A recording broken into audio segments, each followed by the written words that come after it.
Hello, everybody, and welcome to the 14th episode of Kato's Anime Cafe, where every Tuesday we sit down and discuss anything and everything anime. I'm your host, Hoodie Song, as always, joined by my partner in crime, Zero. Today's episode is brought to you by the Tax Defense Group. The team of professionals at the Tax Defense Group are passionate about helping taxpayers resolve their tax debt. Their services include basic tax preparation, tax audits, resolving large tax debt, and more. They actively represent taxpayers throughout the entire USA, so if you need help resolving your tax issues, contact the Tax Defense Group. Call the Tax Defense Group today at 800-850-7973 to get started. That number again is 800-850-7973, or you could visit them online at thetaxdefensegroup.com. Today's episode is also brought to you by Writer Junkie. Are you thinking about starting a business or a side hustle? For all businesses to be successful, you need a website. Writer Junkie offers website development, content writing, and SEO services for business websites. Call Writer Junkie today at 805-587-7966, and you can visit them online at writerjunkie.com. Thank you to the Tax Defense Group and Writer Junkie for sponsoring this week's episode. We also recently launched our website, ucaststudios.com. With articles about sports, special interest topics, and more, we have some cool stuff on the site. So to read our content, please visit ucaststudios.com. Now, let's get back into it. Every week on the Anime Cafe, we take a look at some of the most popular threads on Reddit's r/anime and give our thoughts on the conversation. Zero, can you go ahead and read us the first thread by Harpic? Gladly, my friend. Harpic asks, which show, in your opinion, is the best 12-episode show to binge watch? This is an interesting question. It's interesting how we interpret this question because there's that little interjection at the end there, binge watch, because there's a lot of 12 episode shows. Now, are these 12 episode shows that we love also the same 12 episode shows that we'd say are the best binge watches? Did you have any shows that you felt made a distinction on your list? Because I actually didn't. Oh, okay. So what is an example of a show that you were like, this is a good 12 episode show, but it's not a good binge watch? I don't know if I'd say it's strictly not a good binge watch, but I'd say it isn't best watched in a binge. And for that, I would say The Promised Neverland, which one of my favorite 12 episode shows. I wouldn't say you gotta binge it. Whoa, because that was number one on my list. Because for me, I've only ever seen The Promised Neverland binge watched. Well, except I think my first time I might have split it in half. It took me the first time I might have watched that show. The first time I split it in half, I think, just because the situation in which I was hanging out, we just didn't have enough time to watch it all at once. So I watched like the first 4 episodes and then the rest afterwards. But every single time since then, and I've seen the show upwards of 10 times, every single time since then, it was all one night, you know, like even sometimes at the most extreme was like, it was midnight and we were just looking for something to watch. And it was like, well, we'd be out till 5 a.m. if we wanted to watch all The Promised Neverland. And then we just watched it anyways. Epic. For me, this is a prime example of something. It's a perfect binge again for me, because especially around episode 4 is when you start thinking, I just need to know what happens. You know, I need to keep going just to see what happens. And if the whole show's already out, how are you gonna put that self-imposition down to be like, no, I'll wait. I don't need to know the answer to this mystery of who the traitor is. I'll just go ahead and put the show down and move on with my life. I just don't have the willpower to do that.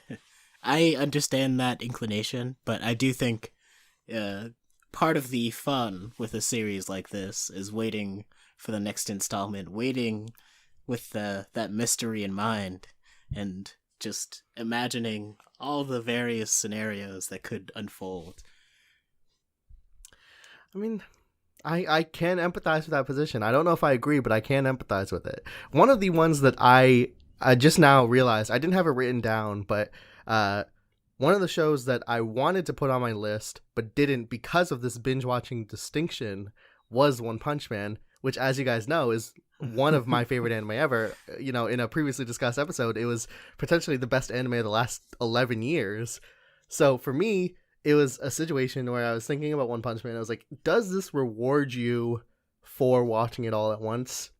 I don't think so. I think One Punch Man is a digestible show. There isn't a lot of overarching plot threads. Like some of the, quote unquote arcs are multiple episodes, but outside of that, it's never like a whole 6 episodes, unless I'm wrong. It's been a while since I watched it, but for the most part, you could just put on a couple episodes or a single episode of One Punch Man, have a good giggle, and move on with your life. I think we're gonna clash it once again. Not that I think this is like you gotta binge it, but I do think there's value in binging it, because I think like watching the first episode and episode 12 in the same night probably enhances the experience, where you're like, damn, at the end of the day, he's still just looking for a good fight. And at the same time, I do think One Punch Man is best experienced just watching the Sea King arc. So it's kind of borderline. When we watched it with friends once, it was this is back in high school. It was during or maybe it wasn't a sleepover, but we were hanging out pretty late. And we had thrown on One Punch Man, and the entire time I was thinking, they like the show. I think it starts off great. It's not like a slow start or anything. But I was thinking, if we could just get to episode 8, because that's when the whole Moomin Rider stuff happens. If we could just get to episode 8, I know they're gonna think this show is amazing. Because how could you not, right? Like, how could you watch that beautiful Moomin Rider speech and not fall in love with that character and this story and everything One Punch Man provides? So in my head, I was like, oh, let's just binge 9 episodes right now. Let's just get all the way to episode 8. So I do think there is some value in it, but I just don't think, like, for a first time watcher specifically, I think, I mean, you'll get to it when you get to it, right? Like, I don't think it's like super imperative. I don't think the benefit is too high, though. I will say, if you are watching One Punch Man for the first time, I would be prepared to binge it, because you'll just like it, because you're gonna want to continue because you're having a good time. Similar in that vein is another one on my list, which is one of the things that competed against One Punch Man for best of the past 11 years was Kaguya-sama Love is War. This is not something that I think has to, in fact, it's incredibly episodic. It does not have to be binged at all. In fact, you don't even have to watch a full episode, because it's one of the type of shows where it's like, generally speaking, there's 2 half episodes in each episode. However, because of that, the show is so digestible. It's so easy to just put it on, and then like 4 hours later, you're like, am I still watching this? Oh my God. And it's not in a, this is just pure popcorn. There's no value to it at all. You just sort of veg out and time passes. And like a genuine, you are being entertained the whole time. It's funny. And then by the end of it, you are getting some intense emotional payoff in the same way. In fact, eerily similar to the Moomin Rider scene in One Punch Man. I think Kaguya-sama hits on that same note for me. Another show that I very much like and consider good, but wouldn't necessarily recommend binging, would be Death Parade. I don't know which of your lists this made it onto. Neither, actually. Death Parade is the other thread we're going to talk about in the latter half of this is borrowing off the 12 episode thing, is shows that need a second season. Surprisingly, Death Parade is a show that I love. It did not make either of my lists. Shame. But yeah. What is it? You said this wasn't something you wanted to binge? Yeah, I think this isn't something you need to binge. It's something you can sort of put down and come back to as you feel the urge, because of its highly episodic nature. And I would even say it benefits from not binging, because not only is it episodic, so you could stop, it also can get pretty intense. So like, just, some people don't want to watch 5 hours of people, having mental breakdowns because they've ruined their lives, or they've like wasted their lives away, like, so you watch that episode where the single mom is wailing on this poor NEET who killed himself, and you're just like, this is great, but I don't need to watch more of this. I'll just take a break. Yeah, it can definitely deplete your emotional stamina. Now, for shows that I actually do think are good to binge, No Game, No Life.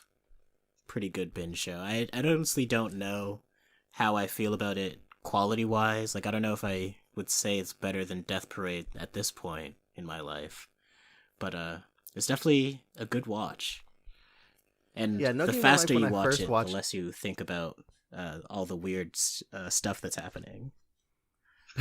Yeah, it's like don't let yourself sit down and think about the weird incest undertones. I say undertones, really it's overtones, but I would Yes. say the incest is the The overtone, and then foreground. the undertone is that maybe it's not incest. Does that make sense? Like at a surface glance, it is like, oh, this guy wants to fuck his sister, and if you think about it and you really examine his behavior, maybe he doesn't. And it's just a weird reversal. Maybe he just really passionately loves his sister and it manifests in a weird sexual way because he is perverted, but maybe he's not actually. I don't know, man. There's a lot going on there and it's really weird. So, No Game No Life, when I first watched it, I was actually, I was the one, if I remember correctly, I was the one who recommended it to you because I had watched a couple episodes and I thought this is really fantastic. Yeah. It hasn't like, it stuck with me in the sense that I do think about it every once in a while, but it hasn't stuck with me in the sense that I don't really rewatch it very often. I'll watch, like a couple months ago, maybe a year ago at this point, I rewatched up to the word game they have with the angel, and Mhm. it's good. It's pretty solid, and if you're in desperate need for a 12 episode show, I would definitely say give it a shot. But for me, it was not something that I put on my list. Something I did put on my list, however, I'm a big fan of sports anime. I talk about Haikyuu a lot on the show. I also really like Kuroko, and the other week I recommended the basketball manga by the Slam Dunk author. The one that I don't want to call it underrated because I think people who have seen it regard it as the masterpiece that it is. It's very well appraised, but I don't think enough people have seen it, is the anime Ping Pong, which is only 12 episodes, and it is so economically efficient with its storytelling. It almost blows my mind sometimes. It was a show I watched all at once, and what I find so interesting about this anime is that it really has so many amazing characters for such a short amount of time, and it's a complete story. It's not like it is 12 episodes, not with like a potential for season 2. It's like, no, this is it, it's over. In fact, like the last episode, as a brief spoiler, has like a this is what they went on to do with their lives type of thing. So it is very much, you know there's like four, maybe like 5 or 6 characters depending on how you look at it, and each one is so fantastically written, so well managed in such a short amount of time. Ping Pong to me stands out as just like a real feat of storytelling, and frankly, it is, in my opinion, one of the more artistically daring of the sports genre, almost definitely, and then of modern anime in general. The only reason I think people don't know about it, or like the people don't care about it, is because it dared to look weird, and it's like it's not even that it looks bad. I think it just doesn't look like aesthetically appealing to the average anime seasonal fan. Like, you're not going to watch Ping Pong and be like, oh yeah, I found my new waifu. None of the characters look like that. And because of that, I think people don't give Ping Pong a fair chance. And I think the people who have, which is not a small amount, but the people who have actually watched the show, they've all realized this is amazing. So why haven't you? That's my question. Not you, Zero, but I suppose you too, Zero, because I don't think you've seen it. Yeah, I'm lollygagging in that regard.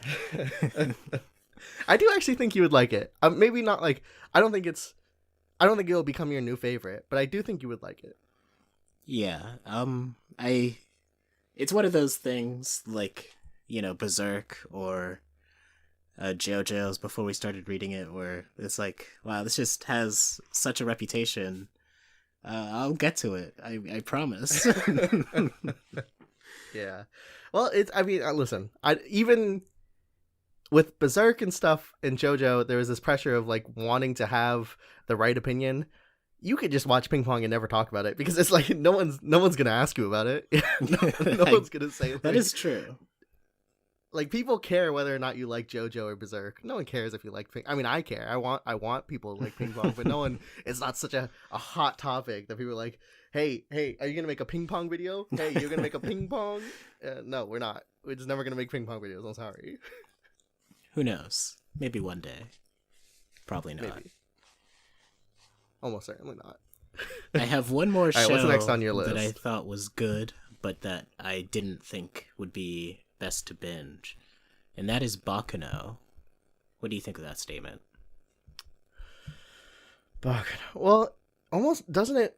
And this is just spitballing here, but doesn't it reward binge watching? Because isn't like the fun of Bakuno it only in, and this is coming from people who, I mean, at least I'll speak for myself, is who like didn't love the show but thought it was pretty interesting. Isn't most of the fun of Bakuno getting to those moments where it all sort of pulls together? And in that regard, watching it one episode at a time almost feels like it'd be really boring. Well, I guess I just enjoy Bakuno differently from a lot of other people because, to me, the sort of like piecing together how the actual timeline flows and that element of the experience isn't really where the fun lies. I sort of just enjoy the characters and the narrative. Mm.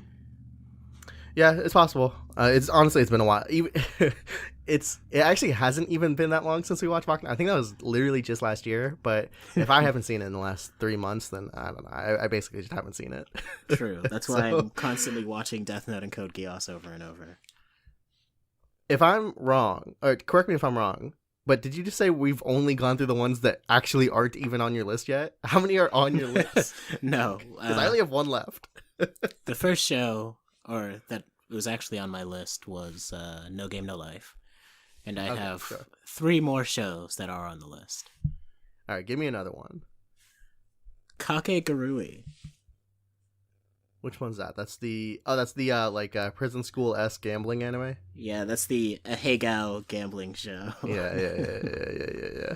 Have you seen the live action version? Because I have not, but I'm wondering if it could even remotely get close to capturing the raw sexual energy of the anime. I wonder if they do the faces.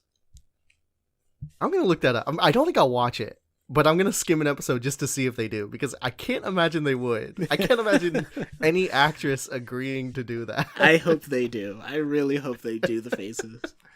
All right, tell me, why do you think this show is a bingeable experience? It's sort of just easy watching, in my opinion. The narrative, it's not too complex, even though it's kind of like high concept. I mean, it's not that high concept compared to other anime, but for people who aren't that into anime, it'd be like, why is this whole school dedicated to gambling? Yeah, so and I usually binge this show when I do go back and watch it, which isn't that often, but when I was watching my Kakegurui video, or making my Kakegurui video, I had binged the entire series, and I guess my question is this even like a rewatchable show? Like, for first time, whether or not to binge it, that's, an interesting thing to contemplate. But as someone who has not seen it, asking someone who has, is this even a show that's like really worth revisiting? Not to say it's bad or anything, but like, does it feel rewarding to go back to? I guess that depends on who you ask. For me personally, I find it funny enough and also engaging enough that going back and watching it again is always a fun experience. Okay.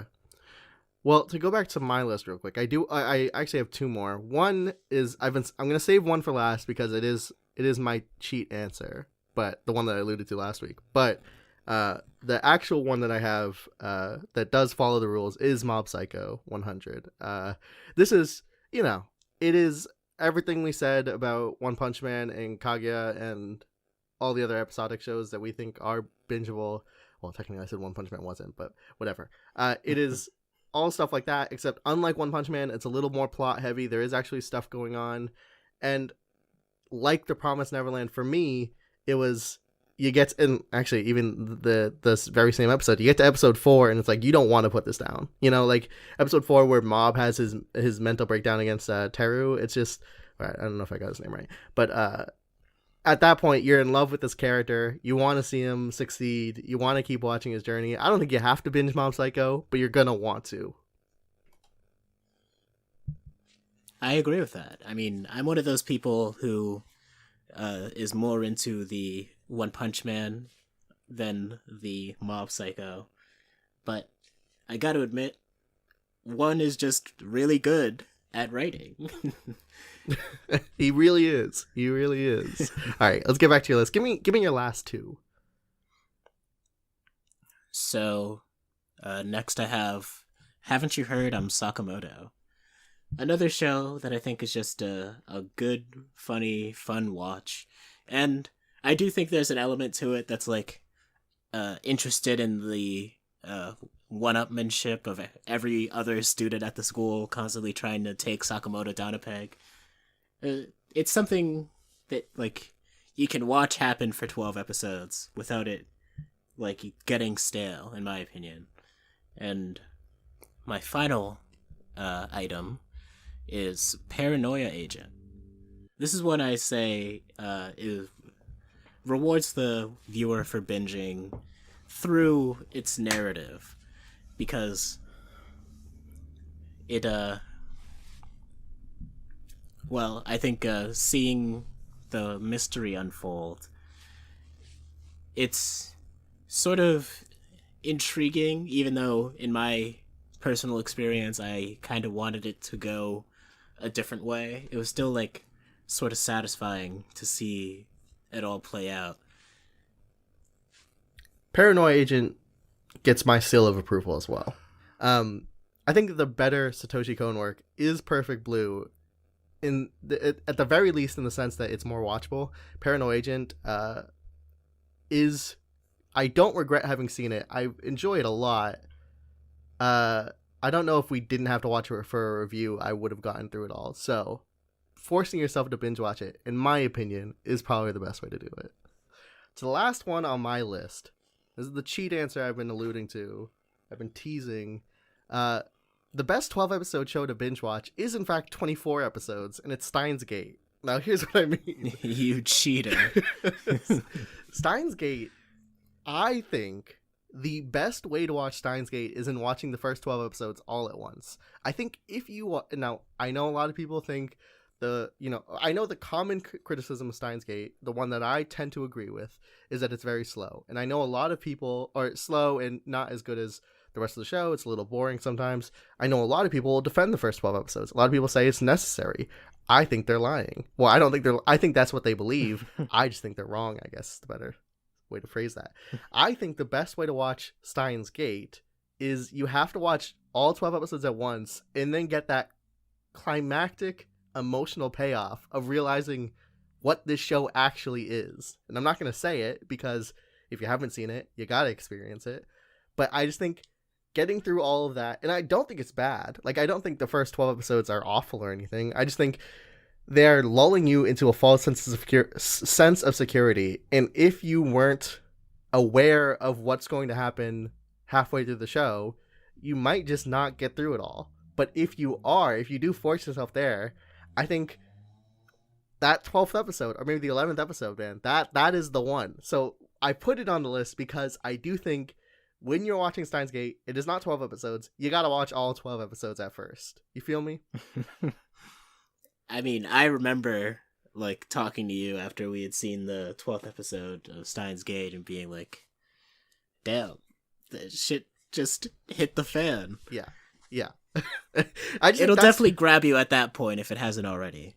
Yeah, I just think that's when the show goes to the masterpiece that everyone knows it is. And I think it sets the groundwork. You know, Digibro has, or Digine has a pretty popular video about like recognizing a great anime in one episode, and Steins Gate is the example she uses. And I fully agree with a lot of the points she's making, but that hinges on you. Basically, the argument is that, like, if you watch that first episode of Steins Gate, you can understand and recognize that there is something great happening here. And in trusting that something great is going to happen, all the slow stuff doesn't really matter, right? Like, you just gotta, and I champion this message a lot, is to recognize great creators and just trust them to take you on a ride. But sometimes I don't trust people to do that. It's a message I live by, but I don't trust the masses to make the smart choice. I think they're all stupid. That's right, you, the viewer. I retract that entirely. I don't think you're stupid. I think the other For people legal watching reasons, this are that was a stupid. joke. You, the one watching this right now, you're not stupid. The other 300 that have watched this, though, they're stupid, and I don't trust them. Fools. So that's why I think you had to binge Steins Gate, or the first 12 episodes of Steins Gate. And then from there, you could take a break if you need to. But, in the same way we talk about Death Parade, is that 11th episode is pretty intense. So if you got to stop there for a little bit, fully respect that. Now, I know we have a tendency to do this, but we are approaching 30 minutes, so we will have to put off our, once again, for like the 20th week in a row, we will have to put off the second Reddit thread, which we did tease already, as the animes that deserve a second season. So we'll go ahead and talk about that next week. Before we close it out, though, let's do our final segment, where we do quick shout-outs to new things in the anime sphere right now that we think you guys need to be paying attention to. Zero, what is something cool happening right now in anime? Shoot, I forgot about this segment. Hold on. I'll right. pull something up. Well, I'll go first. I'll go first, and you come up with something real quick. There was an announcement recently. I think this was one of my previous shoutouts, but I don't know for sure. Is a show called Monben. I know I've talked to Zero about it. Monben is a show where it's like a documentary type show where this crew goes into the offices / houses of very famous mangaka, notably like I think the show is done by the guy who did Monster, and I think one of the episodes was trying to think of, I think there was a Death Note episode. I could be wrong. Well, anyways, it's a documentary where it documentized. What is the word? They basically film mangaka, working, and it's interesting if you're interested in like the industry of it all and like the creative process and all of that stuff that I'm really interested in. Anyways, there was an announcement for the new season of Monben, and the reason this matters is because Monben is not a show that is officially translated into English. So if the only way to watch Monben, unless I decide to learn Japanese, is if it gets fan subbed, which not all of the episodes have been. Like, there are episodes in existence that haven't been fan subbed. So the chance of this new season getting fan subbed is not great. So I guess this is a call to action to all you fan subbers, which I know all of you guys watch this. I know every single fan subber is a huge Kato's Anime Cafe fan. Most likely. So if that's within your skill set, please go subtitle this show, because it is fantastic. Well, I thought of something that kind of annoys me that's going on in anime right now, so I'll talk about that. So, all right. For those of you who are unfamiliar, there is this website where you can officially read Shonen Jump manga for free, called mangaplus.shueisha.co.jp. And honestly, this website sucks. Like, I appreciate that I am allowed to read the manga for free. That's great. But it's just a poorly designed website. You can't log in on the browser version. You can't scroll with the scroll wheel. You have to like actually use the mouse to drag the thing down. And you can't because you can't log in, you can't comment or like comments. So this website is this trash. different from just reading it on Viz? Viz, the availability of manga is kind of like, it's a case-by-case basis, but this is uploading old stuff, and it has all the currently running Shonen Jump manga. Okay. And from my understanding, there's not really a lot of places to legally read a lot of these manga, so it's kind of like, yes, this place has the monopoly, and therefore it doesn't need to be good, because who's their competition? I mean, it's mostly just designed for the phone, even though the phone app also is kind of trash. But